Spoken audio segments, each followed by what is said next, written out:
Yeah, I would like to specify that after leaving Italy, actually I studied at the University of Bari. I got my medical degree and my specialty in OBGYN. Excuse me. From there, I moved to Brussels, at the Brussels Free University in Belgium, where I developed ICSI. And that was my first border. So I'm very happy I did it. It was intimidating.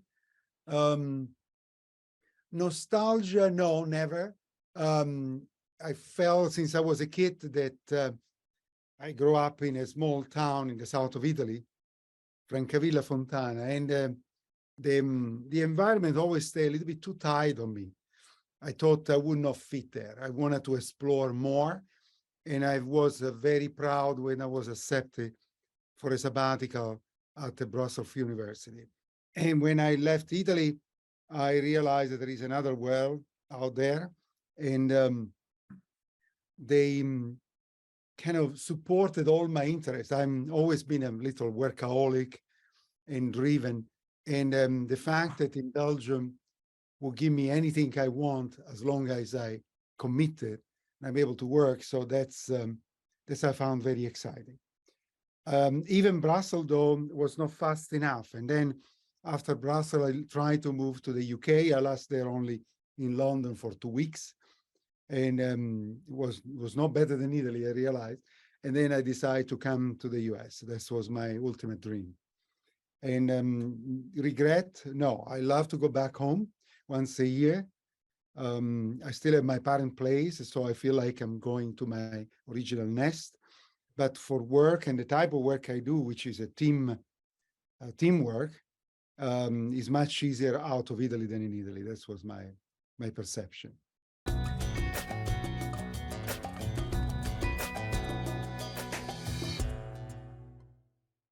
I have to be honest, I left Italy 35 years ago. So things have changed. There are more opportunity. I have with me here visiting an Italian student for a master degree, so in a Spanish one. So I think there's still the need to go out to the country, but the advantage the young students speak English better than I was 35 years ago when I left Italy, so they can benefit more. My suggestion is in the medical field or embryology and other things, for what I know, again, in Italy, I think out of the country is better for several reasons. Especially because if you are born and raised an Italian, I think seeing them being exposed to a different mentality, to a different environment is very beneficial. That's what my humble opinion is.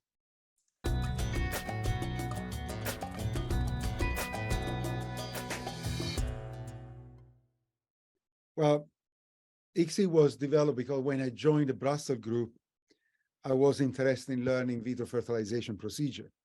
They told me that the major problem that they were facing was male factor infertility. The fact that the men had low semen parameter or dysfunctional spermatozoa. So I thought, well, I'm a gynecologist, I'm not really interested in andrology. But fortunately, I listened to the suggestion. So I focused on improving that aspect. So there were, in the 80s, when I started there were a lot of techniques that have been attempted to facilitate the intermingling, the joining of the two gametes, the male and the female gamete. In some official in Italy at the time was working in Rome, he used a subzonal injection. And intracytoplasmic sperm injection was attempted, but the results were very discouraging, so they was abandoned. While instead I was fascinated by bringing down the ratio to 1:1, one sperm, one egg. So, and I invested into ICSI, and I've been surprisingly to me, successful. So ICSI is designed for male infertility, for low semen parameter, poor motility, dysfunctional gamete. However, the technique is so reliable and consistent that is done all over the world at a very high percentage rate. Here at Cornell, we use in over 95, 97% of the case. So, and there are maybe in over I mean, about 5 million baby born all over the world from this technique. If you consider there are, I don't know, 11 million from in vitro fertilization, ICSI now catch up the original procedure, and this is the technique that is utilized the most by different centers. I don't say for it's good or bad, but that's the fact.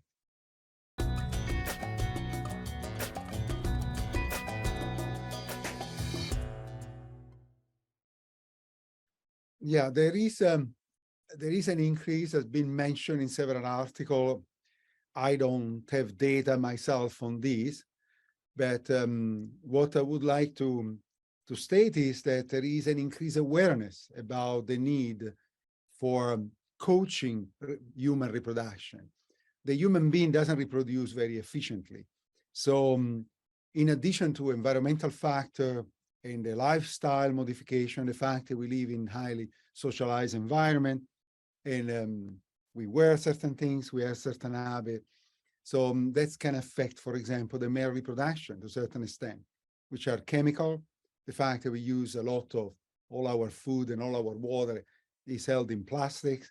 All these factors can have an effect, the phthalate, they're called, can have an effect on reproduction.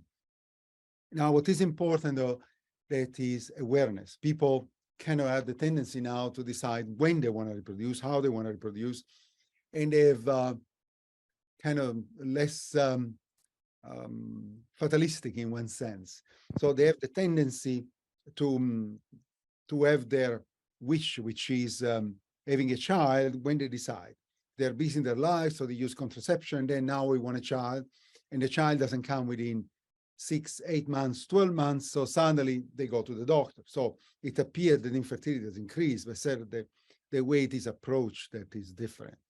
So I believe also that people are less prone to accept diseases, that especially those inherited that are carrying in certain family.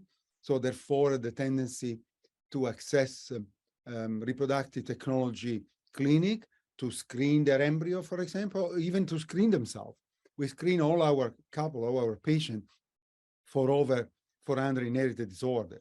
So we wanted to know what we're doing before actually helping them to have a child, so that at least they're aware and informed.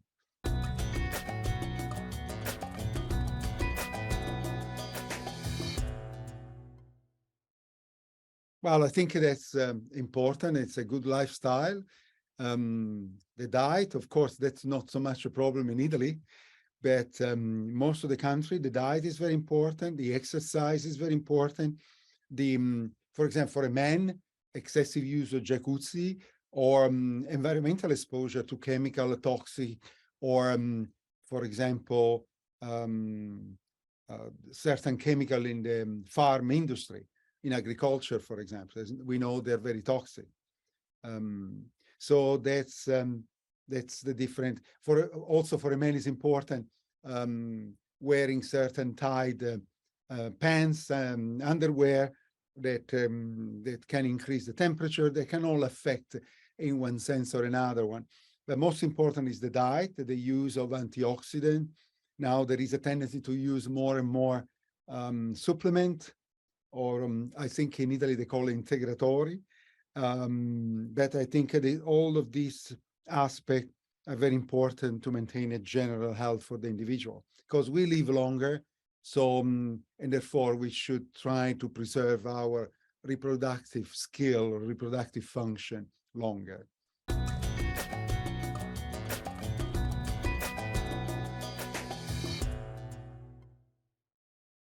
Yes, that's a very good question. It is important to follow up the health of the children that we generate. We have done that in Brussels, where I developed the procedure. We've been very aggressive together with Sweden and here, the US, to try to follow up the health of the children. And we've seen that if the major problem seems to be associated with multiple gestation. So as long as there is a singleton pregnancy, the health of the children is somewhat reassuring. And so there have been certain disorders that have been observed, like Pervious ductal arteriosus or nevus flammeus, But all these abnormalities disappear by 6 months of age. And some people have claimed elevated blood pressure or tendency to cancer, but all of these have been not proven. And if ever of these abnormality exists, they are common within standard in vitro insemination. So it may be due to the fact that the couple was infertile, and we help this infertile couple to reproduce. So doesn't seem to be related to the procedure itself, but more to the gamete we use and the characteristics, the health characteristic of the parents.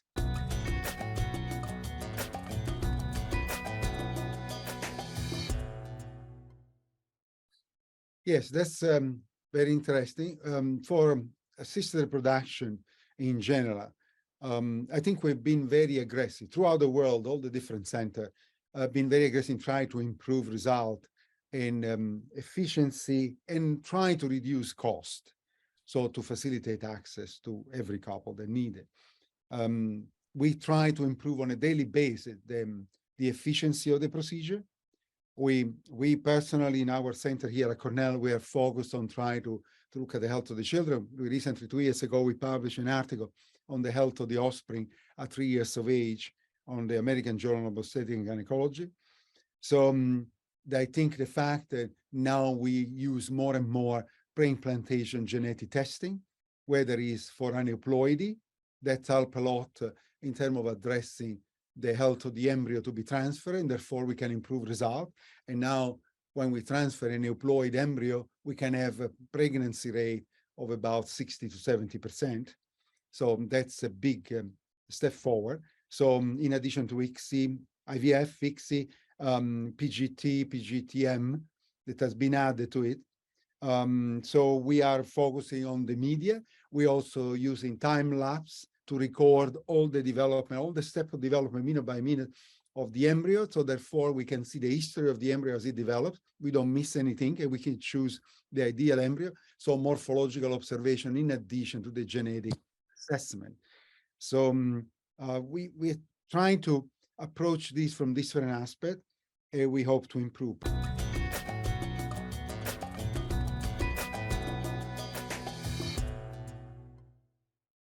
Personally, I have my own patent on developing system like ICSI on a chip, which will be the size of a cellular phone, and will allow to do all the procedure in a cartridge. So it will be very inexpensive, can be done in any environment, don't need to have to be a sterile environment, can be monitored remotely. So that will allow to many couples to have access with a very minute cost. So in a very standardized fashion, that's how I see the improvement. You know, we have the time lapse, so we observe now the embryo 24/7. So we do that in a small chip where we put the embryo there. What I plan to do, and I already have developed, and I have a publication about the removal of the cumulus cell done by this machine, and is done by acoustic wave. So there is not the work of the operator. You don't need an embryologist to remove the cumulus cell. And the other part is the injection. We're still working on injection. For the microfluidic, although it is well known a static microfluidic system, we actually use, we have developed with the team Cornell Ithaca is another area of Cornell University, the main campus, and with a group of engineers. So we have developed a system. We have already, I think we are submitting the 3rd publication, where we use different device with a dynamic flow that select the best spermatozoa with the highest motility and the best genomic integrity. And eventually we can even select the gender at one point, the sex of the sperm. And so we have the cumulus removal of the oocyte. The sperm chip is already there. So we have to complete the injection, and then we'll have an entire machine that will perform embryologies for us. That's my plan.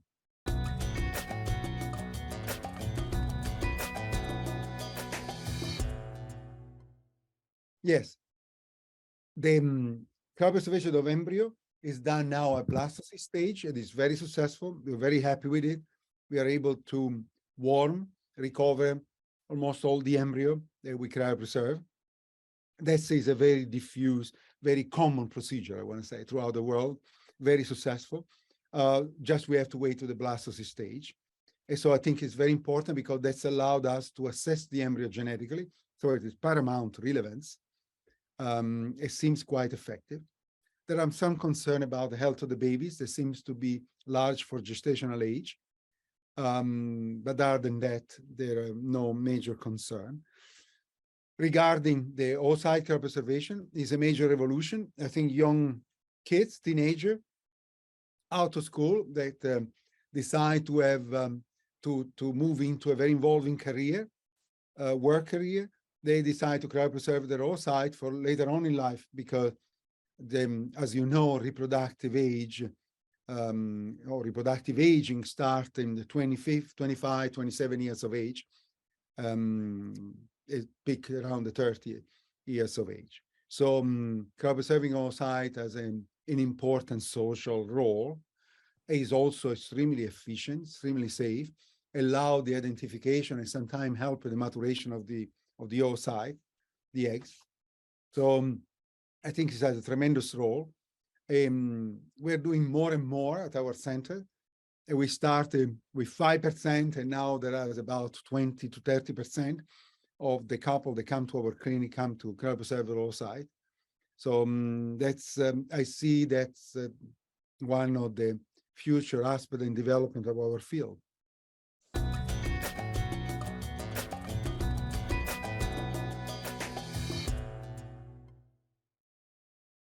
Well, that's a question probably that would leave for posterity. What I'm interested in creating artificial gamete.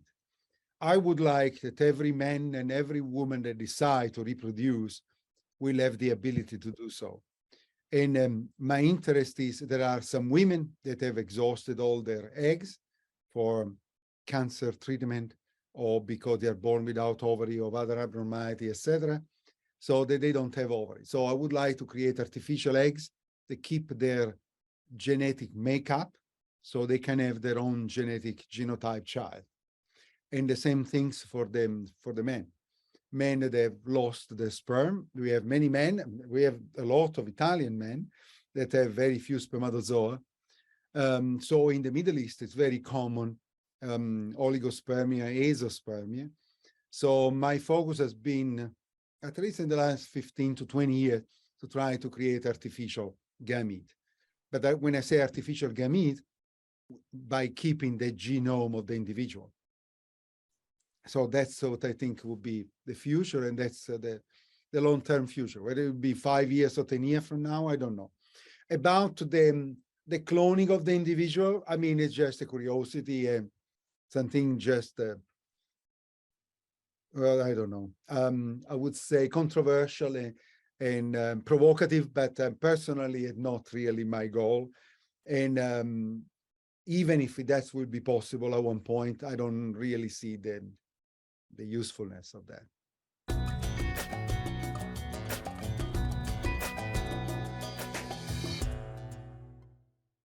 Yeah, this is very, it's a controversial issue, but again, is a little, it's hard to make a decision because who should make this decision? The clinic, the government? I think people should be free to do what they think is right for them. However, you don't want to put the couple or the woman at risk. Like if it's a woman at a certain age, and you induce a pregnancy, there are certain risks for the life of the individual. And that's what concerns me. I think as a good physician, you should explain things and also try to limit the risk for that couple, for that woman, for example, to undergo pregnancy. So you have to consider different factors. There are women that are in their 40s. We have 1/4, 25% of our patients are 40 years and older. So we treat them regularly. Now, there are certain situations we have seen in the world where physicians treat women that are over 50 or even over 60. That seems to me excessive. It sometimes is done more to try to create a scoop, you know, on an impression on the news or to create publicity to themselves. That's what I think. I think it should be a limit. Who should enforce the limit? I don't know. But I think should be more of an awareness that over a certain age, being pregnant, it comports serious risk.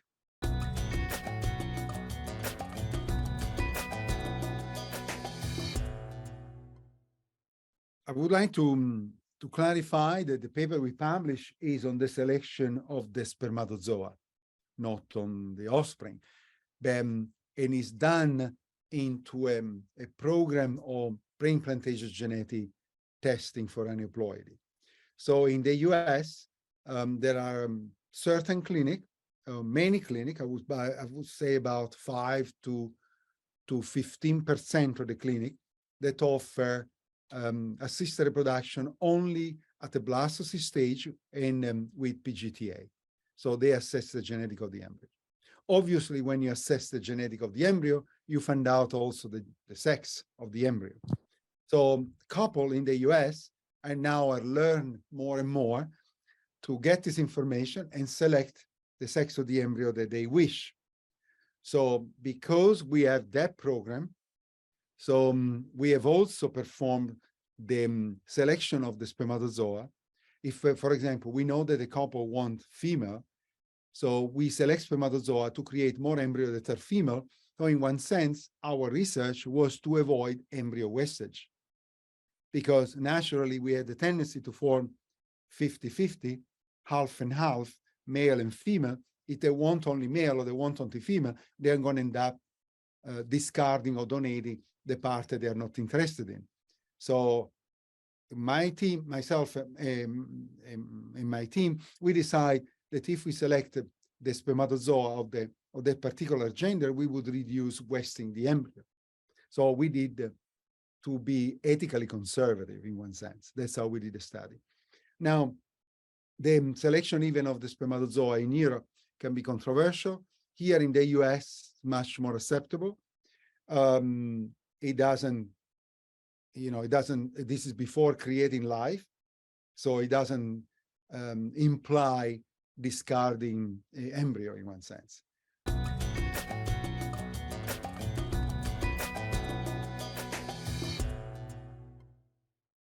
I think with knowledge, you see, we have certain cultural, religious, personal belief.